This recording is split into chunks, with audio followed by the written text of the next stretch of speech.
Hello बच्चों, financial statement की second video मैं डाल चुकी हूँ, जिसमें एक क्वेश्चन था। मैंने एक क्वेश्चन कराया था। आज इसकी मैं एक थर्ड वीडियो डाल रही हूँ, जिसमें मैं एक और क्वेश्चन करा रही हूँ, ताकि आपके जो जितने भी डाउट्स हैं वो सारे क्लियर हो सकें। तो आप क्या करो कि मेरे साथ वन बाय वन जैसे जैसे मैं इस क्वेश्चन को सॉल्व करूँगी, आप भी मेरे साथ उसी तरीके से, उसी स्ट्रेटजी से इस क्वेश्चन को करोगे। तो सबसे पहले क्वेश्चन को पढ़ना है कि आपसे क्वेश्चन में पूछा गया है, the following were the balances extracted from the books of mister Hari Kishan as on 31 March 2020। तो ये जो बैलेंसेज दिए हैं वो मिस्टर हरि किशन के दिए हैं। ठीक है, आपको जितने भी ये बैलेंसेज है वो एक बार देखने हैं, और उसके बाद आपको अपना क्या प्रिपेयर करना है, taking into account the following adjustment, prepare the trading profit and loss and balance sheet as at 31 March 2020। आपको ये सब कंसीडर करते हुए नीचे की जितनी भी एडजस्टमेंट्स हैं उनको ध्यान में लेते हुए अपना trading profit and loss account and balance sheet बनानी है। और स्टॉक दिया है यहाँ पर 13,600, machinery to be depreciated at the rate of 10% and patent 20%. Salary for the month 2020 amounted 3,000 were outstanding. आपकी 3,000 जो सैलरी है वो आउटस्टैंडिंग भी दी हुई है। Insurance include a premium of 340 on the policy expired on 30 सितंबर 2020, यानी ये आपका प्रीपेड इंश्योरेंस का अमाउंट दिया हुआ है। फिर साथ ही साथ इसमें बैड डेट्स दिए हैं 1450 and create a provision of 5% on debtor, और जो बाकी हमारे रिमेनिंग डेटर्स बचेंगे उस पर हमें 5% का प्रोविज़न भी बनाना है। और रेंट रिसीवेबल 2000, यानी ये हमारा आउटस्टैंडिंग है। तो चलो ज़रा करते हैं इसको। तो सबसे पहले मैंने तीनों फॉर्मेट बना लिए, आप भी सेम उसी तरह से तीनों फॉर्मेट बना लेंगे। ट्रेडिंग अकाउंट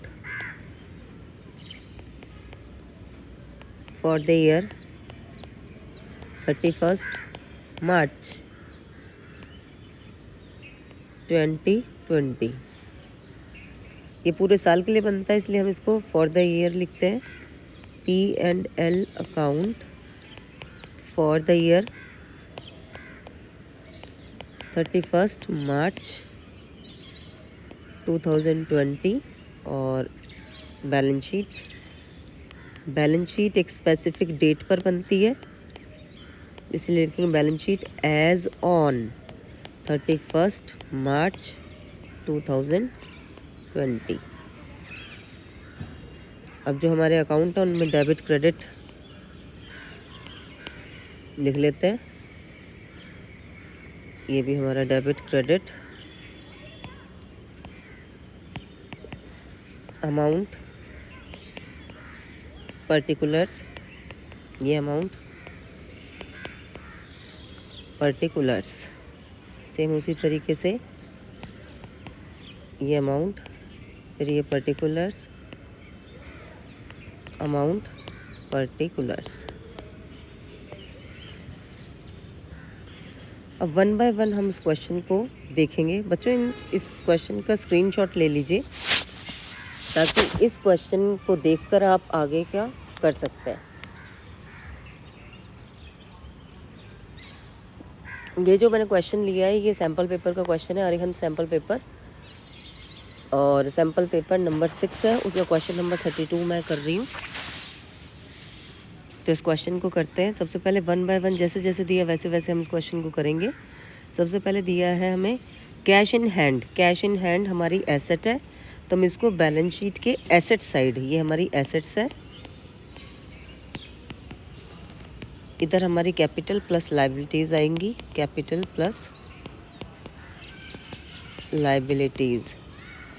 तो हम क्या करेंगे कि जैसे जैसे हमारी जो पर्टिकुलर्स उसको उस अकाउंट में हम इसको ट्रांसफ़र करेंगे। तो जैसे कैश है हमारी एसेट है, तो सबसे पहले मैंने लिखा कैश, और ये है 1080।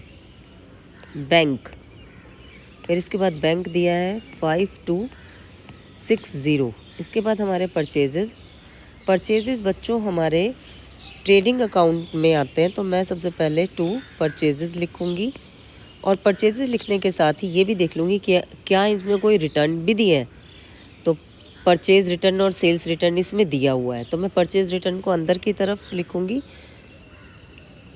81350 लेस रिटर्न्स, इसका पर जो परचेज रिटर्न है। तो बच्चों आप इसका परचेज रिटर्न अगर चेक करोगे तो परचेज रिटर्न हमें इसमें दिया हुआ है रिटर्न आउटवर्ड, और ये दिया है 1000। रिटर्न आउटवर्ड दिया है हमें 1000, तो मैं इसको माइनस करके बाहर लिखूँगी 80350। इसके बाद आगे देखिए बच्चों, मेरा इसके बाद दिया है रिटर्न इनवर्ड, यानी ये दिया है हमारा सेल्स रिटर्न। तो पहले मैं सेल्स की एंट्री कर लूँगी बाय सेल्स, और सेल्स मुझे कितनी दी है इस क्वेश्चन में 1,97,560, इसमें से लेस रिटर्न्स। अब मैं इसमें से सेल्स रिटर्न माइनस करूँगी और वो रिटर्न दिया है मुझे 1360। इसको किया मैंने तो ये 002691 मेरा ये बैलेंस आ रहा है। अब आगे दिया है इसमें वेजेस,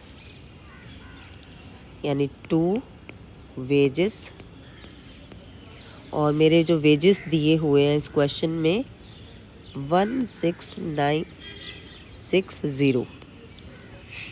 फ्यूल एंड पावर, यानी ये मशीन को चलाने के लिए चाहिए होती है, तो हमारे ट्रेडिंग अकाउंट का ही पार्ट है। तो 2 फ्यूल एंड पावर, और ये आ जाएगी 9460।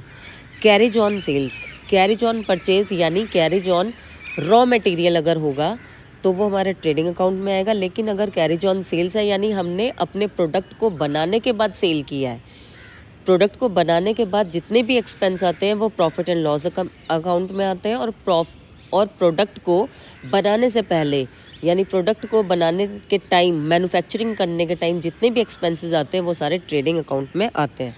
तो कैरेज ऑन सेल्स हम लेंगे प्रॉफिट एंड लॉस अकाउंट में, इसको लिखेंगे 2 कैरेज ऑन सेल्स, और ये आ गए मेरे 6400। कैरेज ऑन परचेजेस, इसको हम यहाँ पर लेंगे ट्रेडिंग के हैं, 2 कैरेज ऑन परचेजेस, और ये आ जाएंगे 424080। ओपनिंग स्टॉक, सबसे पहले मैं लाइन ही इसके लिए छोड़ी थी कि इसको सबसे पहले ऊपर लिखते हैं, 2 ओपनिंग स्टॉक, और ये दिया हुआ है 11520। इसके बाद आगे हम बिल्डिंग पे, देखो हमारे नेक्स्ट जो दिया है वो दी है बिल्डिंग, और बिल्डिंग है 64,000। बिल्डिंग हमारी एसेट है, तो एसेट में इसको लिखेंगे बिल्डिंग 64,000। इसके बाद free hold land, free hold land ये भी हमारी एसेट है, तो मैंने इसको 20,000 यहाँ पर लिख लिया। इसके बाद मशीनरी, ये भी हमारी एसेट है, इसको एसेट में लिखेंगे मशीनरी, और मशीनरी हमारी दी हुई है 40,000।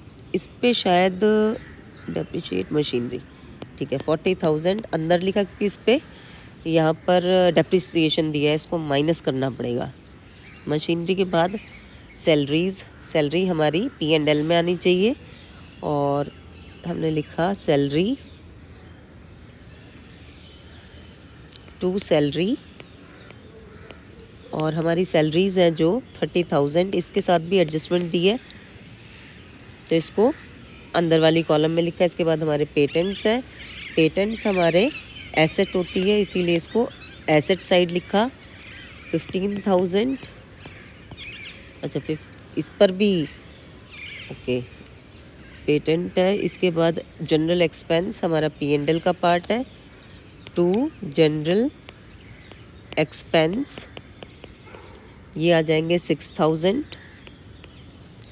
To insurance 1,200। ड्राइंग कैपिटल से माइनस होती है तो सबसे पहले इसमें कैपिटल लिखेंगे, कैपिटल हमारी दी है 124,333, 1,24,000 लेस ड्राइंग्स। इसमें से हम ड्राइंग को लेस करते हैं और ये आ गया हमारा 10490। इसको माइनस करके लिखेंगे तो ये आ जाएगा 1, 9 से गए 5, 3, ये आ गया हमारा। ठीक है बच्चों, अब इसके बाद आगे आ गई हमारी डेटर्स, और हमारे जो डेटर्स हैं वो भी हमारी एसेट होती है। तो हमने 29,000 ये भी अंदर लिखा है क्योंकि इसके साथ भी एडजस्टमेंट हमें एडजस्टमेंट दी हुई है, तो एडजस्टमेंट करने के लिए जगह छोड़ी है। इसके बाद हम एक साइड के मैं जितने भी थे देखो उनको पूरा कर चुकी हूँ। इस क्वेश्चन को देखो आप, तो जो डेबिट साइड दी हुई थी वो मैंने कंप्लीट कर ली। क्रेडिट साइड सेल्स को मैं वहाँ पर पोस्ट कर चुकी हूँ। रिटर्न आउटवर्ड मैंने पोस्ट कर लिए, कैपिटल अकाउंट कर लिया, क्रेडिटर रेंट रह गया। क्रेडिटर्स बच्चों हमारी लायबिलिटी है, इसको लायबिलिटी साइड डालेंगे। तो क्रेडिटर्स लायबिलिटी मैंने यहाँ पे डाल दी, और क्रेडिटर्स थे हमारे 12,600। इसके बाद रेंट रिसीवेबल दिया हुआ है, रेंट क्रेडिट साइड दिया तो यानी रेंट रिसीव होना है, इसको मैंने लिखा रेंट रिसीव्ड। ये हमारी इनकम है, इसीलिए मैंने इसको इनकम साइड लिखा है बाय रेंट रिसीव, और अमाउंट आ गया 18,000। बच्चों जैसे जैसे क्वेश्चन में मुझे ये सारे ऊपर के आइटम्स दिए थे मैंने इन सब की पोस्टिंग कर ली है। अब आपको बच्चों ध्यान रखना है कि ऊपर की जितनी भी हम विदाउट एडजस्टमेंट की बात नहीं कर रही हूँ मैं, सिर्फ एक लेजर अकाउंट के बैलेंस को, ये जो ऊपर लेजर अकाउंट दिया हुआ है इसके जितने भी अकाउंट के बैलेंस दिए हैं इन सबको जब हम पोस्ट करते हैं तो ये एक ही अकाउंट में आते हैं, या तो ट्रेडिंग अकाउंट में, प्रॉफिट एंड लॉस अकाउंट में और बैलेंस शीट में आएगा। जैसे कि मैंने बताया है कि ट्रेडिंग अकाउंट में मैन्युफैक्चरिंग एक्सपेंस आते हैं, यानी रॉ मटेरियल को ख़रीदना, ओपनिंग स्टॉक, क्लोजिंग स्टॉक, साथ ही साथ परचेजेस और अगर लेबर चार्जेस। जब एक प्रोडक्ट तैयार हो जाता है वो फिनिश गुड्स में कन्वर्ट हो जाता है, उसके बाद उसको बेचने के लिए जितने भी एक्सपेंस आते हैं, वो जितने भी इनडायरेक्ट एक्सपेंस होते हैं, जितने भी सेलिंग एंड डिस्ट्रीब्यूशन एक्सपेंस होते हैं, या फिर कि ऑफिस लाइटिंग हुई, ऑफिस वालों को सैलरी हुई, वो सारे हमारे एक्सपेंस सब के सब हमारे प्रॉफिट एंड लॉस में अकाउंट में आएंगे।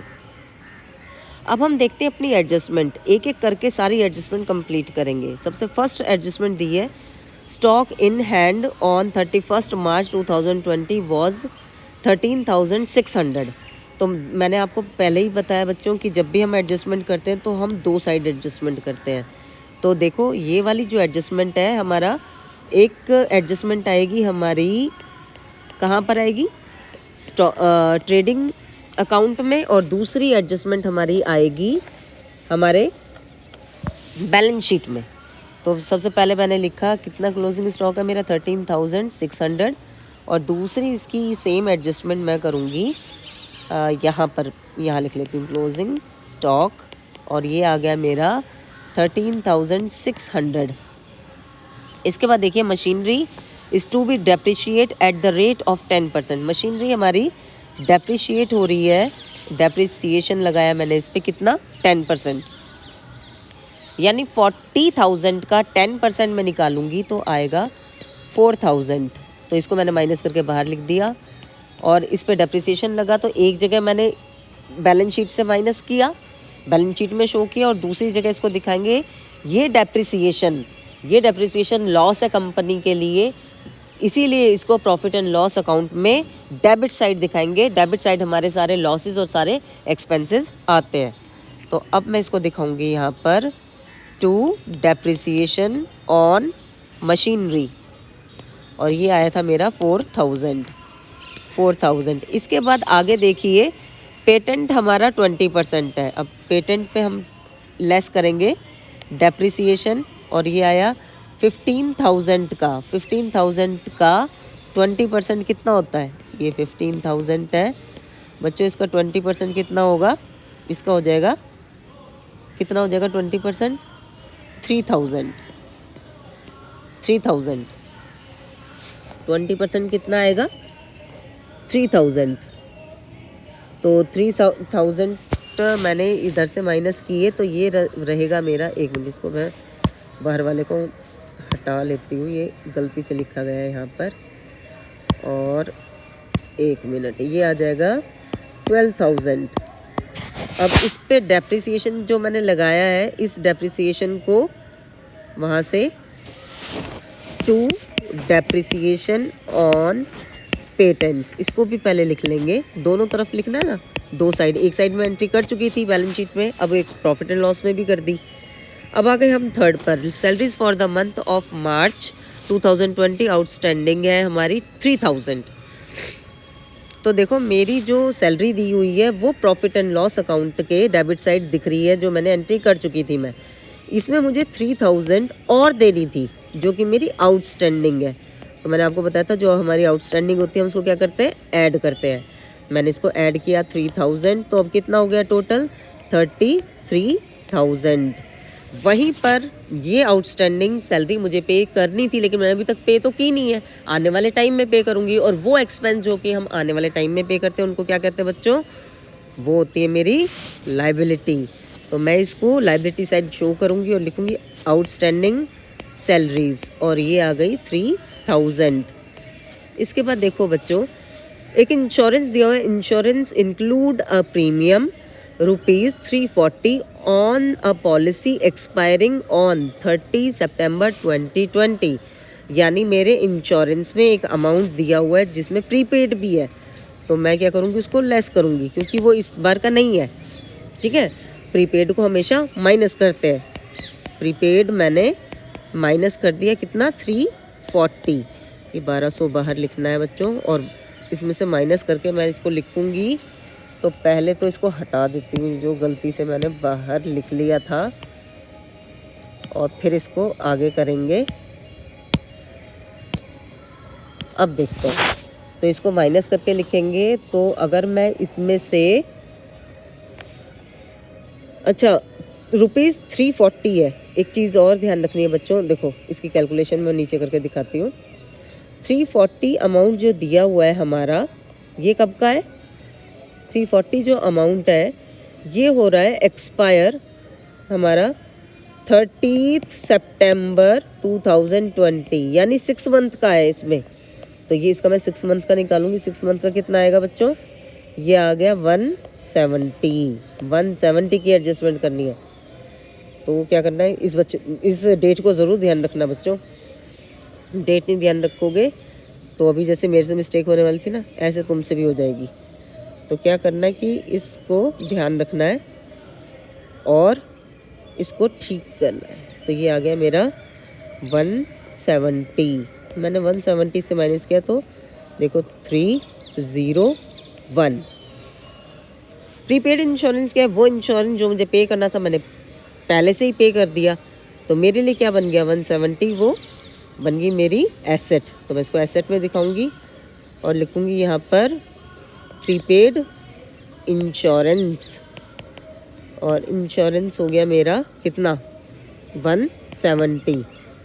अच्छा बच्चों आगे देखो, आगे क्वेश्चन को बहुत ध्यान से पढ़ेंगे और बताओगे तुम मुझे कि आगे क्या करना है। आगे क्या करना है, फर्दर बैड डेट्स आर ₹1450। हमारे जो बैड डेट्स है वो बढ़ गए हैं, और कितने हो गए, बैड डेट्स हो गए हमारे, देखो इसमें कोई बैड डेट्स तो दिए नहीं है तो हम इसकी एंट्री करेंगे पहले। हमारे जो बैड डेट्स है वो हो गए कितने 1450। अब इन 1450 के होने से मेरे जो डेटर है उनकी वैल्यू कम हो गई, लेस मैंने किए bad debts, less bad debts, इसमें से 1450 तो वो निकल गए जो मुझे पैसे देंगे ही नहीं। तो माइनस करके निकालूंगी, देखो 5 आ गया, 9 से गए 5, 8 से गया 7 आ गया और 2। अब मुझे इस अमाउंट का बनाना है 5% प्रोविज़न। अब इसका बनाएंगे हम 5% प्रोविज़न। तो बच्चों देखो 5% प्रोविज़न मैं बनाती हूँ तो कितना आना चाहिए, यहाँ पे कैलकुलेट करते हैं। इसका 5% प्रोविज़न बनाया तो 1 से ये गई 5, 2, तो इसको करते हैं तो देखो कितना आएगा, ये आ जाएगा 2 से 2 या 6, एक बच्चा 2 और 7 पे जाएगा, फिर ये 7.8 कुछ आएगा। ठीक है, तो हम इसको राउंड ऑफ कर लेते हैं, 8 कर लेती हूँ मैं इसको। तो मेरा जो प्रोविज़न बना है, देखो ये बना प्रोविज़न, तो ये मेरे लिए लॉस है। ये मैंने प्रोविज़न बनाया, तो प्रोविज़न को मैंने ऊपर एंट्री कर ली, कितना आया, मैंने लिया था 1378, 1378, तो टोटल करके लिख दिया तो कितना आ गया 8, 12, 1, 8 और 2, ये हो गया। और ये मैं यहाँ पर डेटर से माइनस भी करके दिखाऊंगी। लेस प्रोविज़न, लेस प्रोविज़न, और प्रोविज़न देखो कितना लिया था 1378, इसको माइनस किया तो ये आना चाहिए 27,162, ये आ गया। तो अब मेरा लास्ट देखो एक रह गया है रेंट रिसीवेबल। रेंट रिसीवेबल कितना है मेरा, रेंट रिसीवेबल यानी ये जो रेंट रिसीव होना था 18,000, साथ ही साथ मेरा रेंट रिसीवेबल कुछ और रिसीव करने से भी रह गया था, यानी ये आउटस्टैंडिंग है मेरी, जो मुझे मिलना था। आउटस्टैंडिंग ये रेंट है जो रिसीव होना था। ठीक है, आउटस्टैंडिंग रेंट रिसीवेबल है, ये रिसीवेबल। तो ये था 2000 और मैं इसको ऐड करके लिखूँगी 20,000। मिला तो है नहीं, ये मिलना था, तो मेरी क्या लायबिलिटी थोड़ी है, क्या मेरी एसेट। तो एसेट साइड को शो करेंगे और इसको लिखेंगे रेंट रिसीवेबल, रेंट रिसीवेबल, और ये था मेरा 2000। तो बच्चों मैंने देखो क्या किया है, सबसे पहले मैंने इस क्वेश्चन को सबसे पहले जो भी बैलेंसेस दिए हैं वो सारे के सारे ट्रांसफ़र किए trading account, profit and loss account और बैलेंस शीट में। ध्यान रखना है ट्रेडिंग अकाउंट में डेबिट साइड वो एक्सपेंस लेते हैं जो कि हमारे किसी रॉ मटेरियल को फिनिश गुड्स में बदलने के लिए आते हैं काम। तो इसमें हमारा जैसे कि ओपनिंग स्टॉक हुआ, परचेजेस हुए, वेजेस हुए, डायरेक्ट एक्सपेंस हुए, वो सारे आएंगे। फ्यूल एंड पावर हुई, मशीनों को चलाने के लिए, जो भी इंजन को चलाने के लिए जो फ्यूल, पावर, गैस, इन सब की ज़रूरत होती है तो वो आएंगे।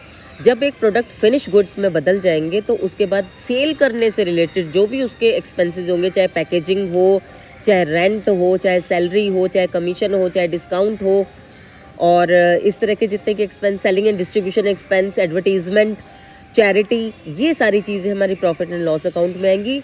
और वो सारी चीज़ें जिसके साथ रिसीव्ड लिखा हो, जैसे discount receive, interest receive, rent receive, commission receive, ये सारी चीज़ें रिसीव साइड यानी प्रॉफिट एंड लॉस अकाउंट के क्रेडिट साइड आएंगी। हमारी जो एसेट है हम उनको बैलेंस शीट में ट्रांसफ़र करेंगे और जो लायबिलिटीज़ है उसको भी बैलेंस शीट में ट्रांसफ़र करेंगे। ये सारी चीज़ें पता लगेंगी जब आप क्वेश्चन को ध्यान से करोगे। अगर क्वेश्चन ध्यान से नहीं करोगे, प्रैक्टिस नहीं करोगे तो चीज़ें नहीं समझ में आएंगी। इस वीडियो को देखो, वीडियो को देख के साथ साथ इसकी प्रैक्टिस भी साथ साथ करो, देख के रजिस्टर में नोट करो।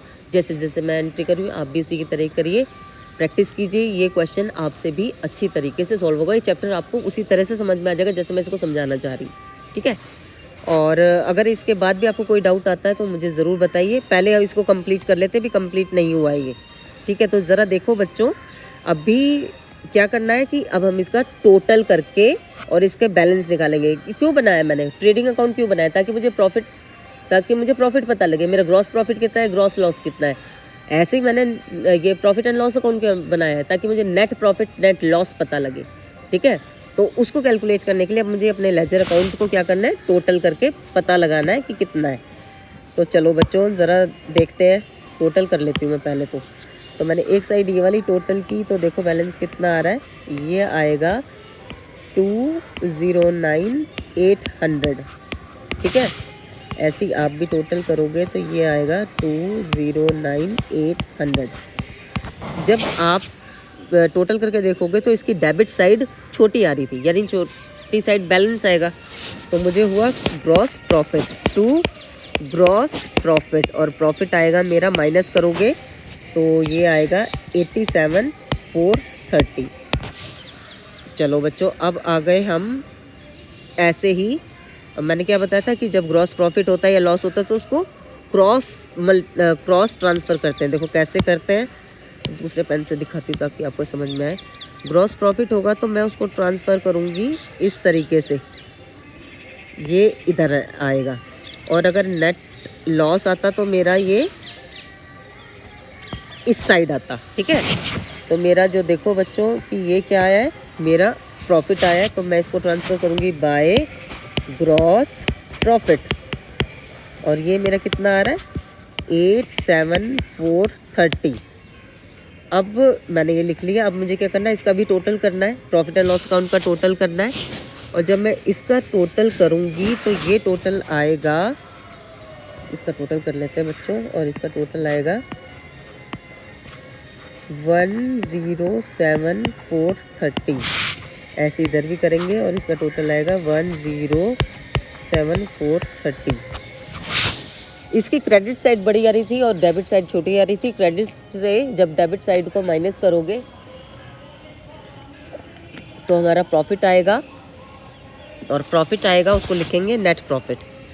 तो नेट प्रॉफिट को किस नाम से शो करेंगे, नेट प्रॉफिट के नाम से लिखेंगे टू नेट प्रॉफिट, ठीक है। और ये आ गया 51,172। अब बच्चों नेट प्रॉफिट आने से मेरी कैपिटल इंक्रीज होगी, और अगर यही नेट लॉस होता तो मैं इसे कैपिटल से माइनस करती बैलेंस शीट में जाने के बाद। अब इसे बैलेंस शीट में लेके जाएंगे और यहाँ पर लिखेंगे ऐड प्रॉफिट, ऐड प्रॉफिट। और प्रॉफिट कितना है 51,172। अब मैं इसको टोटल करके बाहर लिखूँगी, ये आ जाएगा मेरा 286461। तो ये माइनस करके मेरा आया। अब मुझे क्या करना है, दोनों साइड को टोटल करना है, और अगर मेरी दोनों साइड बराबर आ गई तो मेरा क्वेश्चन एकदम ठीक हो गया, ठीक है। तो आप देखना कि आपकी साइड बराबर आ रही है कि नहीं आ रही। मेरी तो बराबर आ रही है, और मुझे बताना अगर बराबर नहीं आए तो 1,80,282 ये आएगी, और यही दूसरी साइड भी आएगा। तो बच्चों आप इस क्वेश्चन को उसी तरीके से करो जैसे मैंने किया है। और अगर आपको अभी भी नहीं समझ में आया तो मुझे ज़रूर बताना, मैं इस पर एक आधी वीडियो और बनाऊंगी